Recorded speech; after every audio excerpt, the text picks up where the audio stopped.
1910년 8월 29일에 한양은 기이할 정도로 고요했습니다. 여름의 끝자락을 태우던 매미 소리마저 뚝 끊긴 듯한 침묵이 도시 전체를 무겁게 짓눌렀습니다.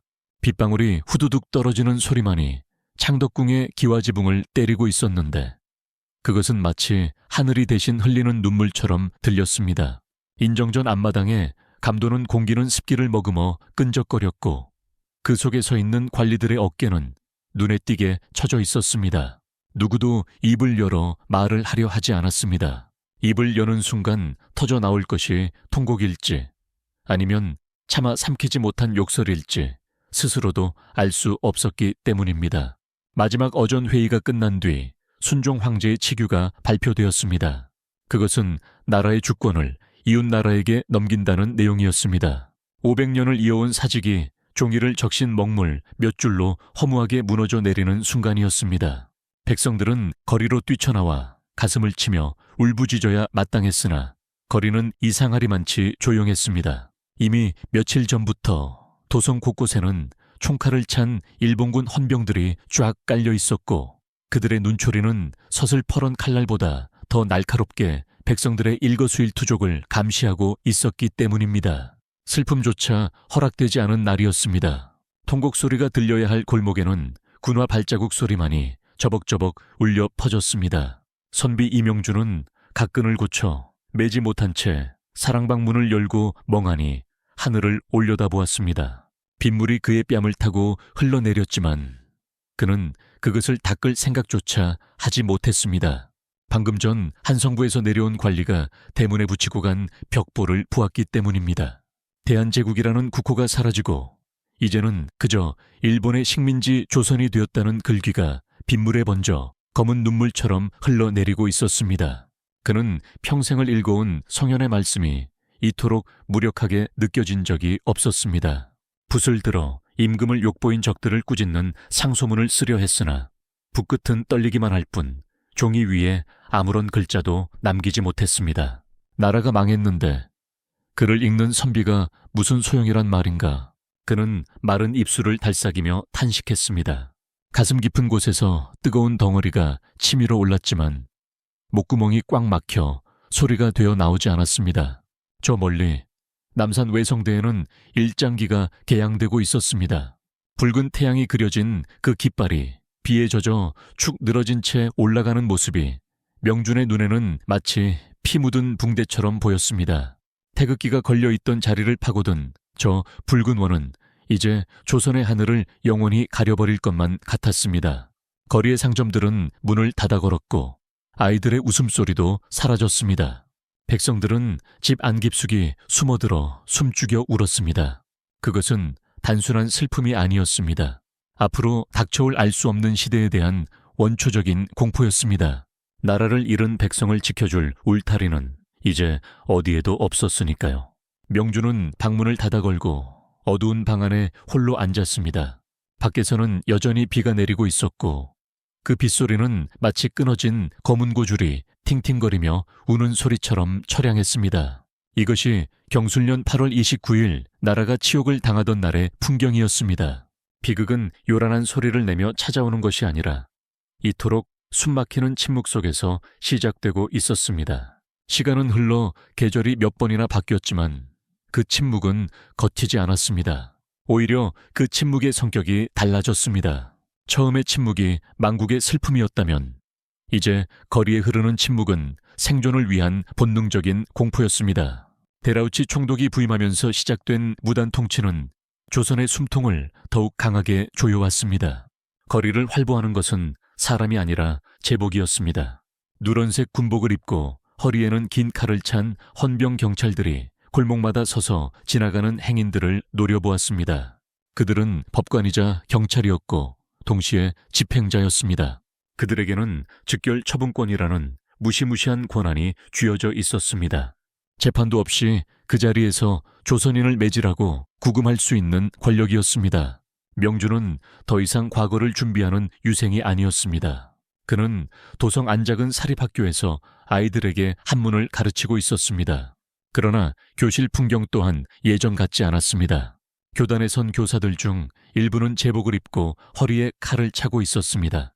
칼을 찬 선생이 아이들에게 일본어를 가르치는 광경은 기괴하기 짝이 없었습니다.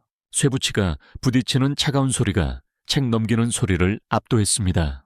명주는 갓을 벗고 짧은 머리를 한 채 두루마기를 입고 다녔지만 그의 눈빛만은 여전히 꼿꼿한 선비에 그것을 잃지 않고 있었습니다. 그는 일본어 수업 시간 외에 몰래 아이들에게 국권 피탈의 부당함과 우리 역사의 긍지를 가르쳤습니다. 비록 목소리는 낮았으나 그 울림은 아이들의 가슴에 작게나마 불씨를 심어주고 있었습니다. 하지만 그 비밀스러운 수업은 오래가지 못했습니다. 어느 날 오후 수업이 한창이던 교실 문이 거칠게 열렸습니다. 쾅 하는 소리와 함께 흙먼지가 피어올랐고 아이들은 비명을 지르며 책상 밑으로 숨었습니다. 군홧발 소리가 교실 바닥을 울리며 들어온 것은 헌병들이었습니다. 그들의 뒤에는 학교의 교장이 비굴한 웃음을 지으며 서 있었습니다. 명주는 쥐고 있던 분필을 내려놓고 그들을 응시했습니다. 헌병 대장으로 보이는 자가 명준의 책상 위에 놓인 책을 집어들었습니다. 겉표지는 한문 교본이었으나 그 안에는 조선의 역사가 적혀 있었습니다. 대장은 책을 바닥에 패대기치고 군화로 짓밟았습니다. 불령선인 대장이 내뱉은 말은 짧고 명확했습니다. 불온한 사상을 가진 조선인이라는 뜻이었습니다. 헌병들이 명준의 양팔을 거칠게 낚아챘습니다. 명준은 반항하지 않았습니다. 아이들이 보고 있었기 때문입니다. 선생으로서 마지막 자존심을 지키기 위해 그는 옷매무새를 다듬으려 했으나 헌병은 개머리판으로 그의 옆구리를 가격했습니다. 억 하는 신음과 함께 명준의 몸이 휘청거렸습니다. 아이들이 울음을 터뜨리자 헌병 하나가 칼집을 잡고 아이들을 향해 위협적인 몸짓을 했습니다. 명준은 고통을 삼키며 소리쳤습니다. 아이들에게 손대지 마라. 나는 내 발로 가겠다. 그의 목소리는 떨리지 않았으나 입에는 식은땀이 맺혀 있었습니다. 헌병들은 명준을 짐짝처럼 끌고 나갔습니다. 학교 운동장에는 이미 많은 학부모와 학생들이 공포에 질린 눈으로 그 광경을 지켜보고 있었습니다. 명준이 끌려가는 길 위로 뿌연 먼지가 일었습니다. 그것은 마치 그가 걸어갈 고난의 길을 예고하는 듯 했습니다. 명준은 포승줄에 묶인 채 헌병대 본부로 끌려갔습니다. 거리를 지나는 사람들은 고개를 숙이고 시선을 피했습니다. 누구도 감히 나서서 항의하거나 말을 걸지 못했습니다. 잡혀가는 사람과 눈이 마주치면 자신도 같은 처지가 될까 두려웠기 때문입니다. 명준은 그들의 침묵을 원망하지 않았습니다. 다만 이 비굴한 침묵이 이 땅의 일상이 되어버린 것이 가슴 아플 뿐이었습니다. 헌병대 취조실은 차갑고 습했습니다. 그곳에서 명준은 며칠 밤낮을 꼬박 사우며 신문을 받았습니다. 그들은 명준에게 배후를 대라고 강요했습니다. 누구의 지시로 그런 불온한 교육을 했느냐는 것이었습니다. 명준은 입을 다물었습니다. 배후는 없었습니다. 오직 무너진 나라를 걱정하는 마음뿐이었으나 그들은 그 마음을 이해하지 못했고 이해하려 들지도 않았습니다. 결국 명준에게는 보안법 위반이라는 죄목이 씌워졌습니다. 재판은 형식적이었습니다. 이미 결론은 정해져 있었고 그는 서대문 감옥으로 이송되게 되었습니다. 서대문 감옥, 경성감옥이라 불리는 그곳은 도성박 독립문 근처에 흉물스럽게 서 있었습니다. 붉은 벽돌로 높게 쌓아 올린 담벼락은 보는 것만으로도 사람을 위축되게 만들었습니다. 조선의 전통적인 옥사와는 차원이 달랐습니다. 그것은 근대라는 이름으로 포장된 거대한 식인 괴물과도 같았습니다. 육중한 철문이 끼익 소리를 내며 열렸습니다. 그 소리는 마치 지옥의 입구가 열리는 소리처럼 명준의 고막을 긁었습니다. 명준은 다른 죄수들과 함께 줄지어 감옥 안으로 들어섰습니다. 높은 망루에서는 간수들이 총을 겨누고 아래를 내려다보고 있었고 담장 위에는 날카로운 가시 철조망이 얽혀 있었습니다. 하늘은 네모난 담벼락 안에 갇혀 조각나 있었습니다. 입감 절차는 인간으로서의 존엄을 철저히 파괴하는 과정이었습니다. 간수들은 죄수들을 넓은 마당에 세워두고 옷을 벗으라고 명령했습니다. 늦가을의 차가운 바람이 알몸을 파고들었지만 수치심이 추위보다 더 시리게 다가왔습니다. 명주는 평생 남에게 살을 보인 적 없는 선비였습니다. 그는 치욕감에 입술을 깨물었습니다. 입안에서 비릿한 피맛이 느껴졌습니다. 간수들은 죄수들의 학문까지 검사하며 비웃음을 흘렸습니다. 그들은 조선인을 인간으로 보지 않았습니다. 그저 관리해야 할 가축이나 번호를 붙여야 할 물건 정도로 취급했습니다. 명준의 긴 머리카락이 삭발당했습니다. 잘려나간 머리카락이 바닥에 우수수 떨어질 때 명준은 자신의 목이 잘려나가는 듯한 착각을 느꼈습니다. 그것은 신체의 일부가 아니라 부모에게 물려받은 효의 상징이자 선비로서의 마지막 자존심이었습니다. 머리가 깎이고 죄수복으로 갈아입은 명준에게 새로운 이름이 주어졌습니다. 2453번.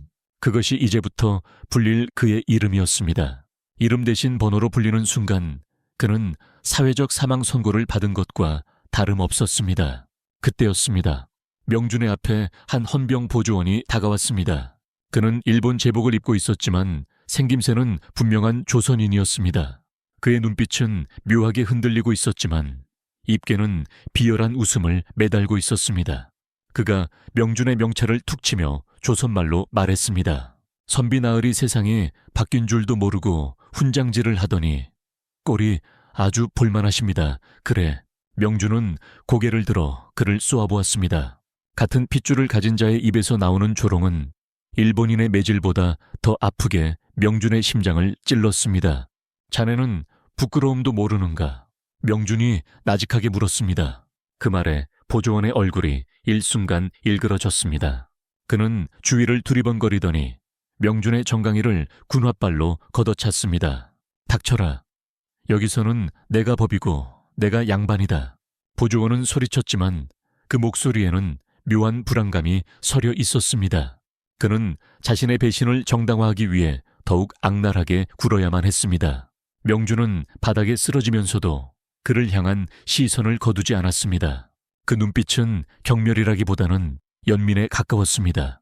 나라를 팔아먹고 동족을 핍박하여 얻은 권력이 얼마나 허망한 것인지 명준은 알고 있었습니다. 보조원은 헌병들에게 손짓해 명준을 끌고 가라고 고함을 질렀습니다. 놈을 독방에 쳐넣어 보조원의 명령에 따라 명준은 질질 끌려갔습니다. 감옥 내부는 어둡고 습했습니다. 복도를 지날 때마다 철창 너머에서 신음소리가 들려왔습니다. 퀴퀴한 곰팡이 냄새와 섞여 있는 것은 분명한 피비린내였습니다. 어디선가 짝짝하고 살이 터지는 소리가 규칙적으로 들려왔습니다. 그리고 뒤이어 짐승의 울음소리 같은 비명이 터져 나왔습니다. 명준의 등줄기에 식은땀이 흘렀습니다. 저것이 소문으로만 듣던 태형이구나. 그는 직감했습니다. 조선인에게만 적용된다는 야만의 형벌, 사람을 형틀에 묶고 엉덩이가 지식여질 때까지 때린다는 그 공포가 현실이 되어 귀를 때리고 있었습니다. 명준은 좁고 차가운 감방에 내동댕이 쳐졌습니다. 철문이 닫히고 덜컥 빗장이 걸리는 소리가 났습니다. 어둠이 그를 삼켰습니다. 이제 그는 세상과 완전히 단절되었습니다. 하지만 그는 주먹을 꽉 쥐었습니다. 육체는 가둘 수 있어도 정신만은 빼앗기지 않으리라. 그는 어둠 속에서 스스로에게 맹세했습니다. 그러나 그 맹세가 얼마나 지키기 힘든 것인지 그때는 아직 알지 못했습니다. 서대문 감옥의 밤은 길었고 그곳의 악몽은 이제 막 시작되고 있었습니다. 차가운 바닥에서 올라오는 냉기가 뼈마디를 쑤셔왔습니다. 명준은 벽에 기대앉아 눈을 감았습니다. 감방 안에는 그 말고도 서너 명의 죄수가 더 있었습니다. 그들은 모두 웅크린 채 죽은 듯이 숨만 쉬고 있었습니다. 개 중에는 엉덩이 부분이 피로 붉게 물든 차에 엎드려 끙끙 앓는 이도 있었습니다. 태형을 맞고 들어온 모양이었습니다. 썩어가는 상처 냄새가 코를 찔렀습니다. 명준은 그 처참한 광경을 애써 외면하며 호흡을 골랐습니다. 하지만 귀를 막아도 들려오는 옆방의 비명소리는 막을 수가 없었습니다. 그것은 단순한 고통의 호소가 아니라 인간의 영혼이 부서지는 소리였습니다. 일본인 간수들이 복도를 지나가며 쇠봉으로 철창을 드르륵 긁는 소리가 났습니다. 그 소리는 마치 굶주린 짐승이 먹잇감을 찾으러 다니는 소리처럼 소름 끼쳤습니다. 공포는 전염병처럼 감방 안에 퍼져나갔습니다. 명주는 이 지옥 같은 곳에서 살아나가야 할 이유를 찾으려 애썼습니다. 그것은 목숨을 부지하기 위함이 아니라 자신이 옳았음을, 조선이 아직 죽지 않았음을 증명하기 위함이었습니다. 하지만 다음날 아침날이 밝자마자 명주는 깨달았습니다. 이곳은 증명하는 곳이 아니라 파괴되는 곳이라는 사실을 말입니다. 아침 조모가 시작되었고 조선인 보조원이 다시 나타났습니다. 그의 손에는 굵은 가죽 채찍이 들려 있었습니다. 그는 죄수들을 복돼 일렬로 세워놓고 이유도 없이 매질을 시작했습니다. 줄이 비뚤어졌다는 이유로, 고개를 들었다는 이유로, 혹은 그저 기분이 나쁘다는 이유로 채찍이 날아들었습니다. 명준의 차례가 되었습니다. 보조원은 명준 앞에서 멈춰서서 비릿한 미소를 지었습니다. 어제처럼 또 훈계라도 해보시지. 그래. 그가 비아냥거렸습니다. 명준은 입을 굳게 다물고 정면을 응시했습니다. 짝 하는 소리와 함께 명준의 어깨 위로 채찍이 떨어졌습니다.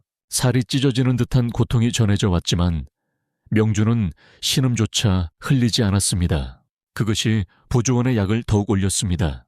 그는 미친 듯이 채찍을 휘둘렀습니다. 명준의 하얀 죄수복 위로 붉은 선혈이 배어나왔습니다. 그러나 명준은 쓰러지지 않았습니다.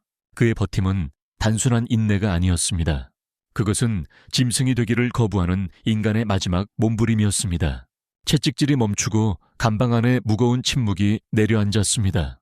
명준의 등은 이미 붉게 달아올라 옷감이 살에 눌어붙을 지경이었지만 그는 끝내 비명을 지르지 않았습니다. 보조원은 흥분이 가라앉자 씩씩거리며 물러갔고 명준은 그제야 벽을 짚고 거친 숨을 토해냈습니다. 하지만 이것은 예고편에 불과했습니다.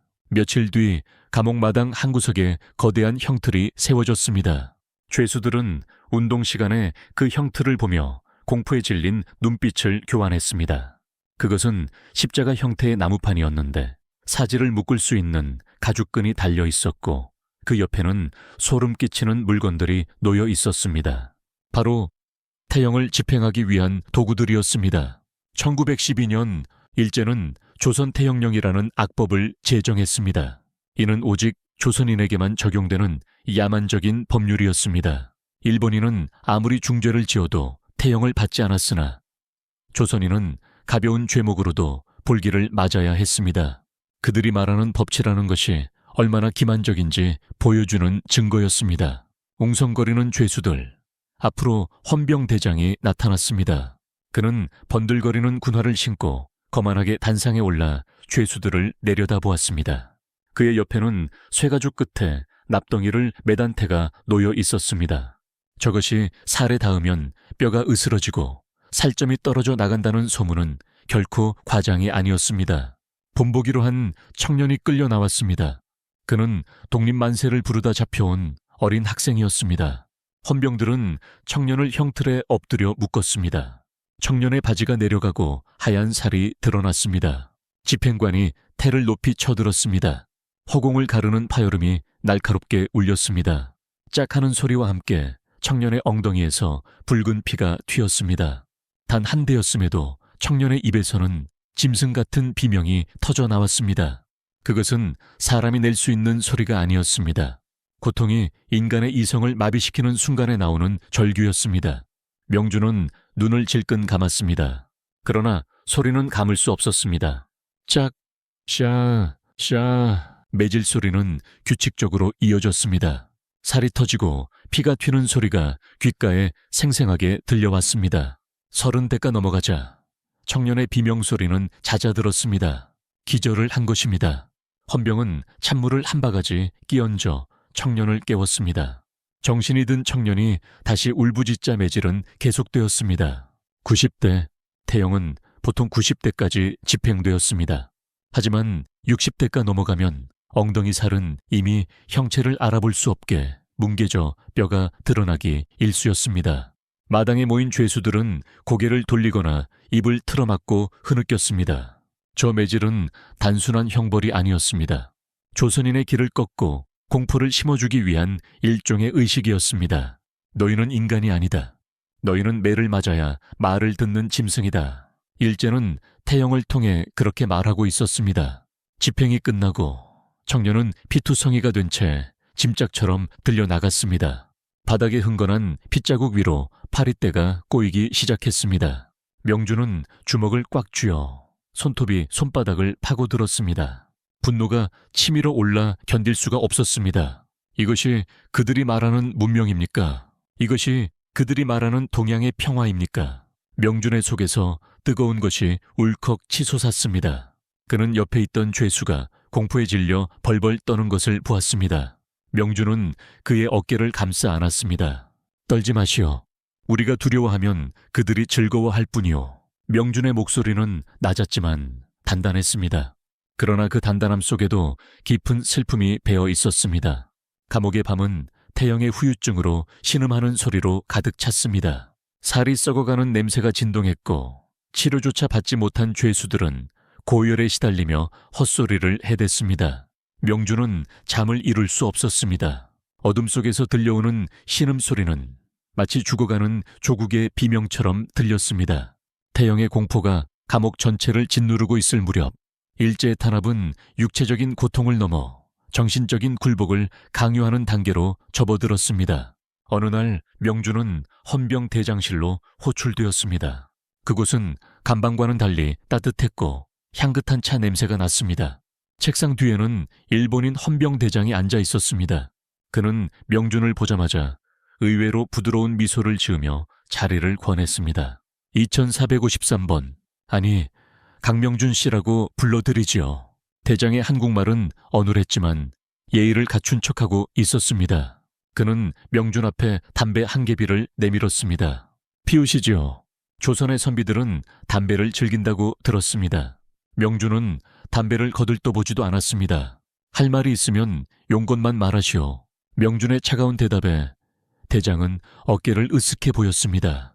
역시 대단한 기계십니다. 하지만 그런 기계도 때와 장소를 가려야지요.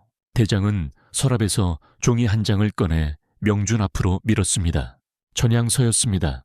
내용은 간단했습니다. 자신의 행동을 반성하고 일본 천황폐하께 충성을 맹세한다는 것이었습니다.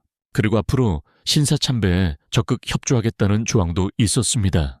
명준은 종이를 훑어보고는 코웃음을 쳤습니다. 내 목에 칼이 들어와도 이런 종이 쪼가리에 서명할 일은 없을 것이요. 대장의 표정이 순식간에 차갑게 굳었습니다. 강명준 씨, 당신은 똑똑한 사람이 아닙니까? 지금 박근편하고 있습니다. 조선은 이미 끝났습니다. 대일본제국의 신민이 되어 새로운 문명을 받아들이는 것만이 당신과 당신의 가족이 살 길입니다. 대장은 회유와 협박을 섞어가며 명준을 압박했습니다. 하지만 명준은 흔들리지 않았습니다. 나라는 빼앗을 수 있어도 내 영혼은 빼앗을 수 없소. 내 조상님들 볼 낯이 없게 사느니 차라리 깨끗한 죽음을 택하겠소. 명준이 단호하게 말하자 대장은 책상을 내리치며 벌떡 일어났습니다. 그러자 문 밖에서 대기하고 있던 조선인 보조원이 들어왔습니다. 이 녀석을 당장 끌고 가서 정신을 차리게 해. 대장의 명령에 보조원은 명준의 멱살을 잡았습니다. 취조실로 끌려가는 복도에서 보조원은 명준을 거칠게 밀쳤습니다. 영감, 적당히 좀 하시오. 대장님 심기 건드려서 좋을 게 뭐 있다고 그럽니까? 보조원의 목소리에는 짜증과 함께 묘한 안타까움이 섞여 있었습니다. 그는 명준이 고집을 부릴수록 자신이 명준을 때려야 한다는 사실이 괴로운 듯 했습니다. 자네는 조선의 밥을 먹고 자라지 않았는가? 어찌하여 외놈의 앞잡이가 되어 동포를 괴롭히는가? 명준이 꾸짖자 보조원은 곤봉을 들어 올렸습니다. 닥치라고 했지.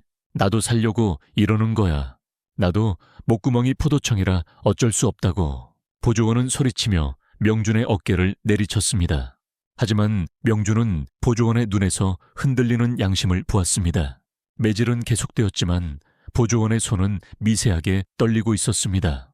그는 자신의 폭력을 정당화하기 위해 더 크게 소리를 질렀지만 그것은 자신을 향한 변명에 불과했습니다. 감옥 안에서는 은밀한 움직임이 일고 있었습니다. 명준이 독방에 갇혀있는 동안에도 죄수들 사이에서는 작은 쪽지들이 오갔습니다. 밥그릇 밑에 혹은 찢어진 옷깃 속에 숨겨진 쪽지에는 바깥 세상의 소식과 독립에 대한 열망이 적혀 있었습니다. 누군가는 고종 황제께서 독살당하셨다는 소문을 전했고, 누군가는 해외에서 독립군이 양성되고 있다는 희망을 전했습니다. 이 작은 종이 조각들은 감옥이라는 절망의 공간에서 죄수들을 버티게 하는 유일한 빛이었습니다. 명주는 비록 몸은 묶여 있었으나 마음만은 그들과 함께 독립을 꿈꾸고 있었습니다. 고문과 회유가 반복되던 어느 겨울밤, 명주는 다시 지하 고문실로 끌려갔습니다. 이번에는 분위기가 달랐습니다. 헌병대장은 더 이상 웃지 않았고 고문실 안에는 살기를 띤 정적만이 감돌았습니다. 벽에는 불령선인이라는 글자가 큼지막하게 쓰여 있었습니다. 일제는 말을 듣지 않는 조선인을 불령선인이라 부르며 짐승보다 못한 존재로 낙인 찍었습니다. 대장은 명준을 가리키며 차갑게 명령했습니다. 저놈을 거꾸로 매달아라. 헌병들이 달려들어 명준의 발목을 묶고 도르래를 당겼습니다. 명준의 몸이 허공으로 붕 떠오르더니 거꾸로 매달렸습니다. 피가 머리로 쏠리며 안구가 터질 듯한 압박감이 느껴졌습니다. 이것은 비행기 태우기라고 불리는 악명 높은 고문이었습니다. 거꾸로 매달린 채 장시간 방치되면 코와 입으로 피가 역류하고 숨을 쉬기조차 힘들어집니다. 대장은 명준의 얼굴 앞에 쭈그리고 앉아 물었습니다. 마지막 기회다. 배우를 대라. 그리고 천황폐하께 사죄해라. 명준의 시야는 붉게 물들어 있었고 귀에서는 윙윙거리는 이명이 들렸습니다. 하지만 정신만은 그 어느 때보다 또렷했습니다. 그는 있는 힘을 다해 고개를 들었습니다. 내 배우는 5,000년을 이어온 조선의 역사다. 그리고 내 배우는 이 땅에서 살아 숨쉬는 2천만 동포다. 명준의 목소리는 갈라지고 쉬었지만 그 울림은 고문실의 벽을 때렸습니다. 내 놈들이 아무리 내 육신을 찢고 뼈를 부러뜨려도 내 안에 있는 조선은 죽일 수 없다. 오늘 내가 죽어 한 줌 흙이 되더라도 그 흙에서 다시 꽃이 피고 나무가 자라 너희를 몰아낼 것이다. 명준은 피를 토하듯 호통쳤습니다. 그것은 죽음을 앞둔 자의 유언이 아니라 살아남을 자들을 향한 예언이었습니다. 대장의 얼굴이 불그락푸르락해졌습니다. 그는 명준의 논리, 정연한 반박에 말문이 막혔습니다. 무력으로 짓밟을 수는 있어도 논리와 명분으로는 이길 수 없음을 깨달은 자의 열등감이 폭발했습니다. 대장은 미친 듯이 소리쳤습니다. 물을 부어라. 저 입을 다물게 해라. 조선인 보조원이 주전자를 들고 다가왔습니다. 그의 얼굴은 사색이 되어 있었습니다. 명준은 거꾸로 매달린 채 보조원과 눈을 마주쳤습니다. 그 눈빛은 원망이 아니었습니다. 부디 자네만은 조선인으로 살아남게. 명준의 눈빛이 그렇게 말하고 있는 것 같았습니다. 보조원의 손이 심하게 떨렸습니다. 물이 명준의 코와 입으로 쏟아져 들어왔습니다. 숨이 막히고 폐가 찢어지는 고통이 밀려왔습니다. 명준은 허공에서 버둥거렸습니다. 하지만 그 고통 속에서도 그는 놓지 않았습니다. 자신이 지켜야 할 마지막 자존심, 선비로서의 기가에, 그리고 조선의 독립을 향한 믿음을 꽉 붙들었습니다. 의식이 흐려지는 와중에도 명준은 보았습니다. 자신을 고문하는 자들의 눈에 서린 공포를. 그들은 명준을 죽이면서도 명준이 가진 그 거대한 정신을 두려워하고 있었습니다. 고문은 밤새도록 이어졌습니다. 물고문이 끝나면 인두로 지지는 고문이 이어졌고 기절하면 다시 깨워 매달기를 반복했습니다. 명준의 몸은 이제 성한 곳이 한 군데도 없었습니다. 손톱은 뽑혀나갔고 피부는 검게 타들어갔습니다. 그러나 육체가 파괴될수록 그의 정신은 더욱 맑고 투명해졌습니다. 그는 고통을 초월한 경지에 이른 듯 했습니다. 새벽녘이 되어 고문이 멈췄을 때 명준은 형틀에 늘어져 있었습니다. 숨은 턱 밑까지 차올랐고 생명의 불씨는 꺼져가고 있었습니다. 대장은 땀을 닦으며 명준을 내려다보았습니다. 독한 놈! 대장은 혀를 찼지만 그 말 속에는 감히 범접할 수 없는 존재에 대한 경외심마저 서려 있었습니다. 놈을 독방으로 옮겨라. 죽게 내버려둬. 대장의 명령에 헌병들이 명준을 끌어냈습니다. 질질 끌려가는 명준의 뒤로 붉은 핏길이 길게 이어졌습니다. 그것은 그가 걸어온 고난의 길이이자 앞으로 조선이 걸어가야 할 피 묻은 독립의 길이기도 했습니다. 차가운 독방 바닥에 내던져진 명주는 미동도 하지 않았습니다. 간방 안에 냉기가 찢겨진 상처를 파고들었습니다. 옆방의 죄수들이 숨죽여 명준의 동태를 살폈습니다. 선생님, 정신 차리세요. 누군가 작은 목소리로 불렀지만 명준은 대답하지 못했습니다. 그의 의식은 이미 현실과 저 세상의 경계를 넘나들고 있었습니다. 어둠 속에서 명준은 고향의 풍경을 보았습니다. 글 읽는 소리가 들리던 서당, 아이들이 뛰어놀던 마당, 그리고 하얗게 핀 무궁화꽃. 그는 희미하게 미소 지었습니다. 춥지 않았습니다. 오히려 따뜻했습니다. 그는 자신이 흘린 피가 이 차가운 감옥 바닥을 적시고 언 땅을 녹여 그 위에 새로운 싹을 틔울 것임을 믿었습니다. 명준의 호흡이 점차 얕아졌습니다. 그러나 그의 눈은 감기지 않았습니다. 그는 마지막 순간까지 조선의 새벽을 기다리며 눈을 부릅뜨고 있었습니다. 서대문 감옥의 독방은 산 사람을 가두는 곳이라기보다 죽은 자를 위한 관에 가까웠습니다. 사방이 꽉 막힌 벽에서는 냉기만이 뿜어져 나왔고 손바닥만한 창문으로 들어오는 바람은 살을 내는 칼날 같았습니다. 명준은 차가운 바닥에 누워 가쁜 숨을 몰아쉬었습니다. 찢어진 옷 사이로 드러난 살점은 검게 썩어 들어가고 있었고 부러진 뼈마디는 욱신거리는 통증조차 잊은 지 오래였습니다. 하지만 기이하게도 그의 정신은 맑았습니다. 육체를 짓누르던 고통이 한계점을 넘어서자 오히려 영혼은 가벼워져 둥둥 떠다니는 것만 같았습니다. 어둠 속에서 명준은 환영을 보았습니다. 헌병의 고함 소리도 채찍질 소리도 들리지 않았습니다.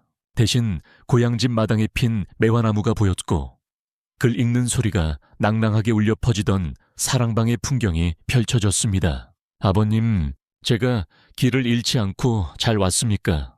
명준은 허공을 향해 소리 없는 질문을 던졌습니다. 흐릿한 시야 속에서 하얀 도포자락이 스쳐 지나가는 듯 했습니다. 그는 자신이 걸어온 길이 결코 헛되지 않았음을, 비록 몸은 이곳에서 썩어 문드러질지언정 그 뜻만은 살아서 담장을 넘을 것임을 확신했습니다. 명준의 입가에 희미한 미소가 번졌습니다. 그것은 패배자의 비참한 웃음이 아니라 모든 것을 이겨낸 승리자의 평온한 미소였습니다. 새벽 2시, 복도를 울리는 군화 소리가 들려왔습니다. 순찰을 돌던 조선인 보조원이었습니다. 그는 명준의 독방 앞에서 발걸음을 멈췄습니다. 철창 사이로 비치는 달빛이 명준의 창백한 얼굴을 비추고 있었습니다. 보조원은 숨을 죽이고 명준의 동태를 살폈습니다.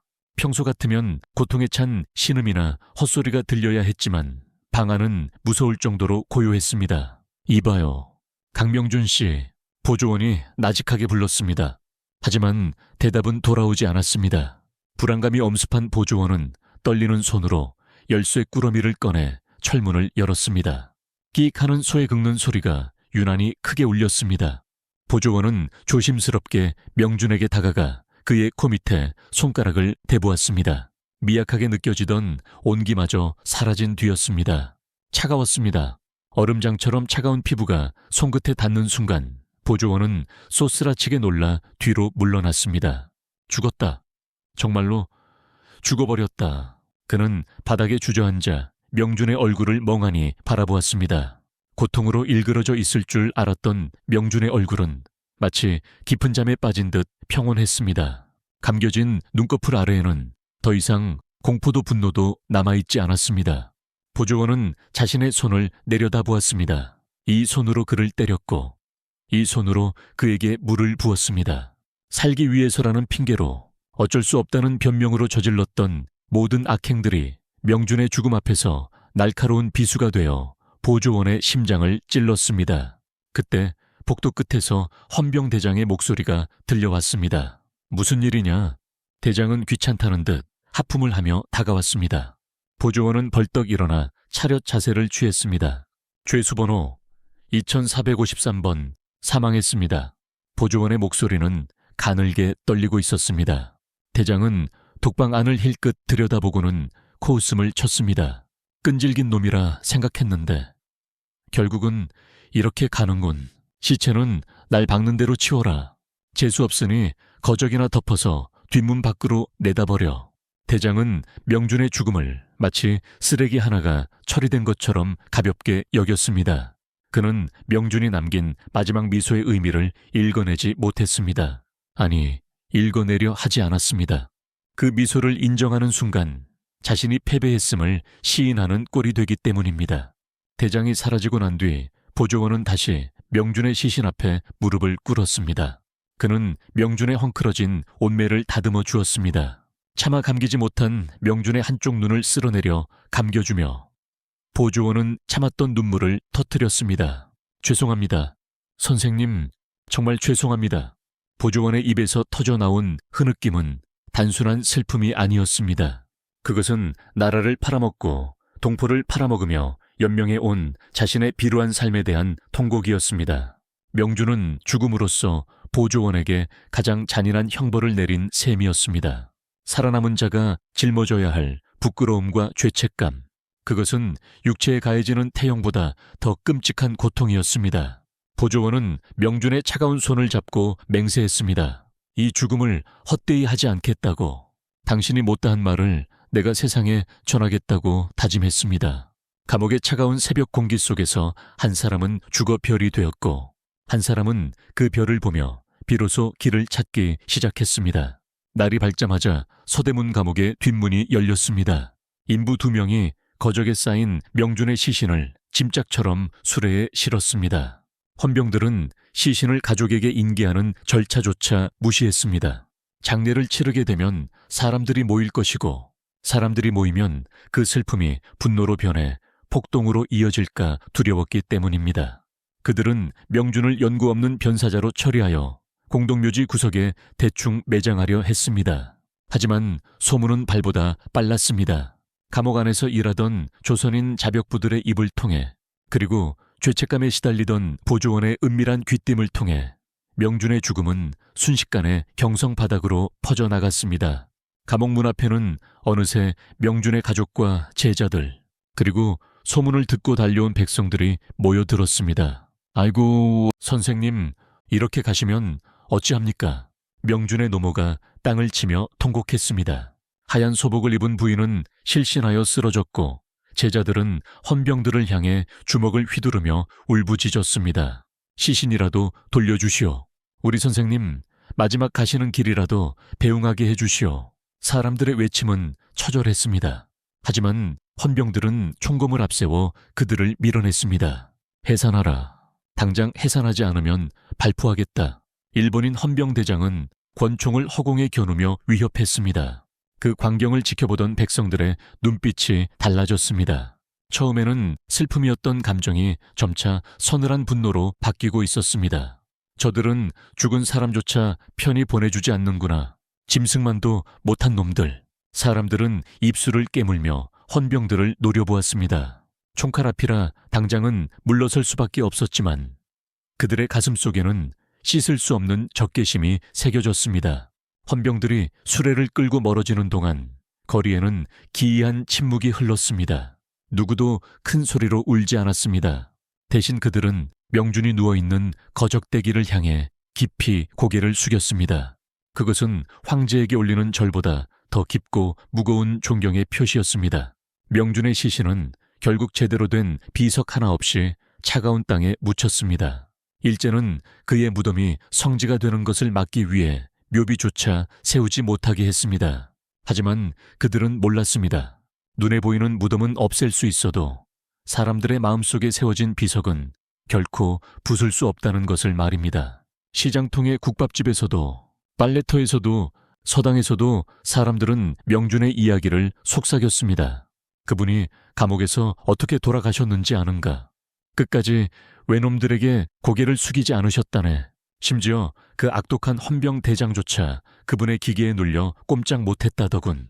이야기는 입에서 입으로 전해지며 살이 붙었고 명준은 단순한 희생자가 아니라 일제에 맞서 싸운 영웅으로 다시 태어났습니다. 서대문 감옥 내부의 분위기도 심상치 않게 변해갔습니다. 명준의 죽음을 목격한 죄수들은 더 이상 헌병들의 매질을 두려워하지 않았습니다. 그들은 고문을 당하면서도 명준이 남긴 마지막 말을 되뇌었습니다.